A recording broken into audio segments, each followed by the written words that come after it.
कल्पना कीजिए कि सुबह उठते ही एक खबर आती है कि दुनिया भर के शेयर बाजार तेजी से गिर रहे हैं। कई कंपनियां घबराई हुई है, बैंक एक दूसरे को पैसा देने से बिल्कुल मना कर दे रहे हैं। हर तरफ एक ही फीलिंग है और वो है अनसर्टेनिटी। ऐसे समय में लोग क्या करते हैं? क्या वो सबसे ज्यादा गोल्ड खरीदते हैं? क्या वो अपनी अपनी करेंसी में वापस लौट जाते हैं और अपनी करेंसी को सेव करने लगते हैं, या फिर बिल्कुल नई करेंसी की तलाश करते हैं? ये कहानी थोड़ी अजीब है।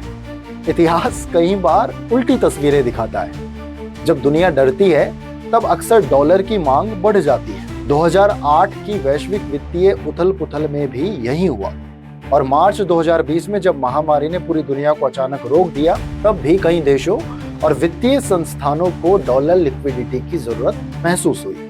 उस समय अमेरिकी केंद्रीय बैंक फेडरल रिजर्व ने कुछ विदेशी केंद्रीय बैंकों के साथ स्वैप लाइन्स के माध्यम से डॉलर उपलब्ध करवाई ताकि डॉलर की कमी से पैदा हुआ दबाव कम किया जा सके। यही एक प्रश्न वापस फिर से आता है, अगर किसी मोहल्ले में आग लगी हो तो लोग उसी घर की तरफ क्यों भागेंगे जहां से धुआं उठ रहा हो? फिर दुनिया संकट के समय बार बार डॉलर की तरफ क्यों मुड़ती है? शायद इसलिए नहीं कि लोगों को वो कागज सबसे सुंदर लगता है, और शायद इसलिए भी नहीं कि उन्हें अमेरिका से कोई इमोशनल लगाव है।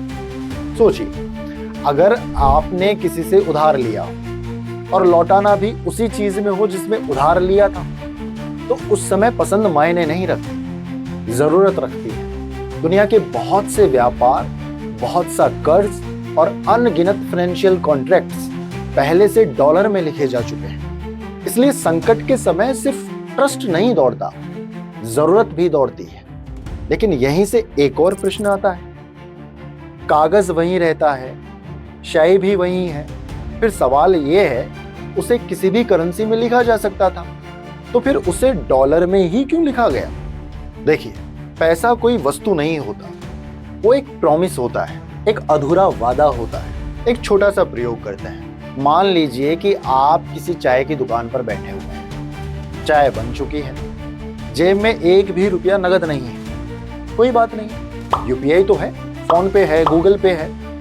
आप मोबाइल निकालते हैं, क्यूआर कोड को स्कैन करते हैं और तभी पूरा इंटरनेट बंद हो जाता है। बैंक अकाउंट में आपके पैसे पड़े हुए हैं, लेकिन फिर भी आप चाय के पैसे नहीं दे सकते। एक और दूसरी स्थिति सोचिए कि मान लीजिए इसके बाद भी आपकी पैंट में पौंड पड़ा हुआ है। अब आप चाहते हैं कि चाय का जो मैं भुगतान करूं वो मैं पौंड में कर दूं, और दुकानदार के पास में पौंड को लेकर के जाते हैं कि भाई साहब ये लीजिए और 10 रुपया इसमें से काट लीजिए और बाकी का रुपया मुझे दे दीजिए। तो दुकानदार क्या कहेगा कि हम पौंड में भुगतान नहीं लेते हैं, हम रुपए में भुगतान लेते हैं। अजीब बात है ना?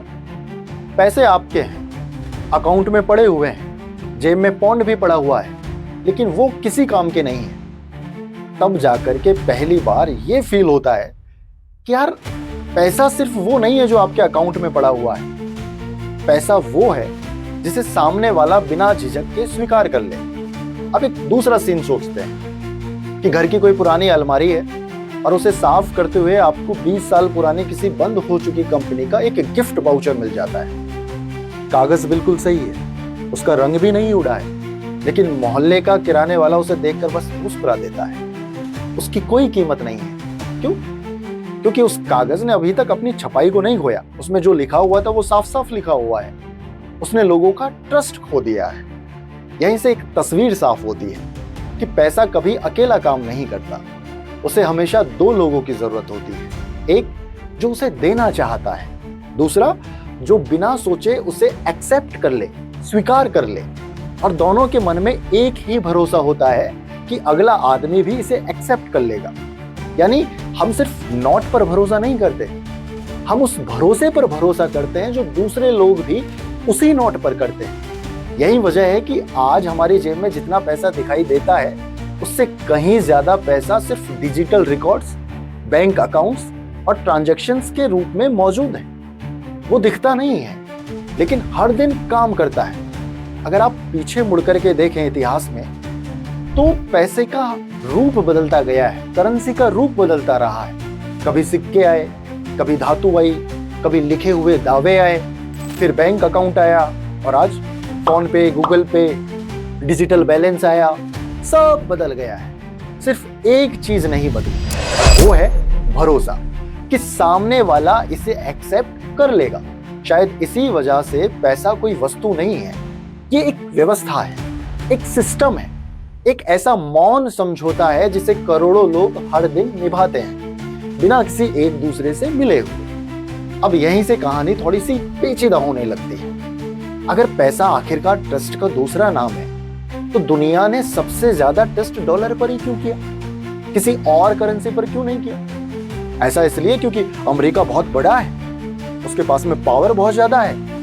नहीं, या फिर इसकी कोई वजह थी जो नोट पर छपी तस्वीर से कहीं ज्यादा बड़ी है।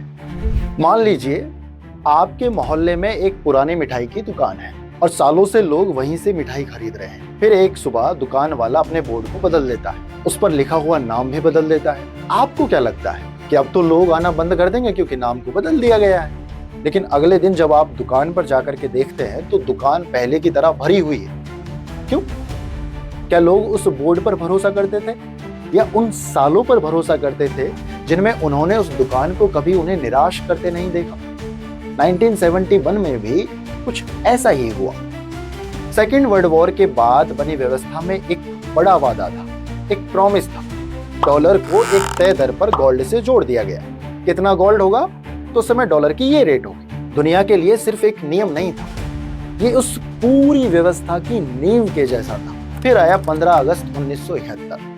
अमेरिकन राष्ट्रपति रिचर्ड निक्सन ने घोषणा की कि विदेशी सरकारी संस्थाएं अब पहले की तरह डॉलर देकर गोल्ड नहीं ले सकेंगी। एक पल में उस सारे पुराने प्रॉमिसेस बदल गए। अगर कहानी यहीं खत्म होती तो शायद दुनिया अगले ही दिन किसी दूसरी करेंसी की तलाश शुरू कर देती, लेकिन ऐसा नहीं हुआ। जहाज चलते रहे, कारोबार चलता रहा, कंपनियां रातों रात अपने कॉन्ट्रैक्ट्स बदलने नहीं बैठी, बैंकों ने अगले दिन नई करेंसी में हिसाब लिखना शुरू नहीं किया। दुनिया एक सुबह उठी और सब कुछ पहले जैसा ही चलता रहा। ये कहानी सचमुच दिलचस्प हो सकती है। अगर गोल्ड का वादा टूट गया तो डॉलर क्यों नहीं टूटा? शायद इसलिए क्योंकि तब तक दुनिया का रिश्ता सिर्फ गोल्ड से नहीं रह गया था। Global trade, debt, banks, foreign exchange reserves धीरे धीरे सब डॉलर के इर्द गिर्द जुड़ चुके थे। गोल्ड दिखाई देता था, लेकिन उसके नीचे सालों में एक और सिस्टम खड़ा हो चुका था, इतना बड़ा कि एक घोषणा उसे एक दिन में नहीं गिरा सकती थी। यही एक चीज अक्सर हमारी नजर से छूट जाती है। किसी भी सिस्टम की असली ताकत हमेशा वो नहीं होती जो ऊपर से दिखाई देती है। कई बार वो उन आदतों में छिपी होती है जिन्हें करोड़ों लोग हर दिन दोहराते हैं बिना उसके बारे में सोचे। लेकिन फिर एक और प्रश्न आता है, आखिर ऐसा हुआ कैसे? अमेरिका की एक करेंसी दुनिया के बैंक्स, कंपनीज और गवर्नमेंट्स की रोजमर्रा की जरूरत कैसे बन गई? इसका जवाब किसी राष्ट्रपति के भाषण में नहीं मिलता। वो मिलता है अमेरिका से हजारों किलोमीटर दूर बैठे उन बैंकों में जहां डॉलर ने अपनी दूसरी जिंदगी शुरू की। डॉलर अमेरिका से बाहर कैसे फैल गया? मान लीजिए कि एक गांव में सिर्फ एक कुआं है, पूरा गांव वहीं से पानी भरता है। कुछ साल बीतते हैं, लोग अपने अपने घरों में टंकियां बनवा लेते हैं जहां से उस कुएं से पानी आता है। अब हर बार पानी लेने कुएं तक जाने की जरूरत नहीं पड़ती, पानी घर घर पहुंच चुका है। अब सोचिए, अगर किसी दिन उस कुएं का रंग बदल जाए तो क्या पूरे गांव का पानी उसी पर बदल जाएगा? नहीं, क्योंकि अब पानी सिर्फ कुएं में नहीं है, वो पूरे गांव में फैल चुका है। डॉलर के साथ भी कुछ ऐसा ही हुआ।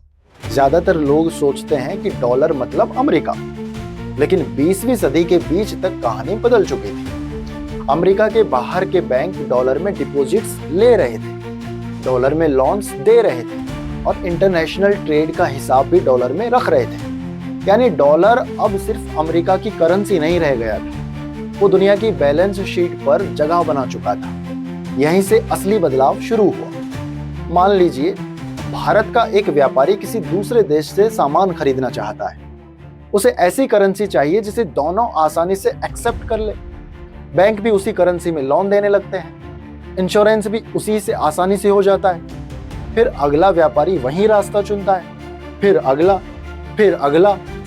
कोई एक दिन बैठकर यह फैसला नहीं करता कि आज से पूरी दुनिया डॉलर इस्तेमाल करेगी। ऐसी चीजें धीरे धीरे होती है, हजारों छोटे छोटे फैसलों से होती है। इकोनॉमिक्स इसे नेटवर्क इफेक्ट कहता है, लेकिन इसे समझना मुश्किल नहीं है। सोचिए, अगर आपके सारे दोस्त व्हाट्सएप पर हो तो सिर्फ बेहतर फीचर्स होने से कोई दूसरा मैसेजिंग ऐप आपके किसी काम का नहीं होगा। ऐप खराब नहीं है, लेकिन आपके सारे दोस्त किस पर हैं? व्हाट्सएप पर है। इसलिए आपको मजबूरी में किसका इस्तेमाल करना पड़ रहा है? व्हाट्सएप का इस्तेमाल कर रहा है।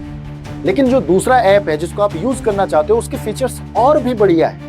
ऐप खराब नहीं है, बस लोग वहां नहीं है। करेंसी के साथ भी यही होता है। जितने ज्यादा लोग एक ही करेंसी इस्तेमाल करते हैं, उतना ही नए लोगों के लिए भी उसी में काम करना आसान हो जाता है, और हर नया ट्रांजैक्शन उस पूरे सिस्टम को थोड़ा और मजबूत कर देता है। यहीं डॉलर की कहानी बदल जाती है। अब उसे सिर्फ अमेरिकी सरकार आगे नहीं बढ़ा रही, दुनिया भर के बैंक्स, कंपनीज, ट्रेडर्स, बोरोवर्स हर दिन अपने अपने फैसलों से उसे और बड़ा बना रहे हैं। धीरे धीरे डॉलर एक देश की करेंसी कम और ग्लोबल ट्रेड की भाषा ज्यादा बन गया। लेकिन कोई भी भाषा सिर्फ इसलिए नहीं टिकती क्योंकि लोग उसे बोलते हैं। उसे टिके रहने के लिए एक और चीज चाहिए होती है, ऐसी जगह जहां लोग बिना घबराए अपने सबसे कीमती धन को रख सकें। और यही कहानी हमें उस तिजोरी तक लेकर के जाती है जहां सिर्फ अमेरिका का पैसा नहीं, पूरी दुनिया का भरोसा रखा जाने लगा।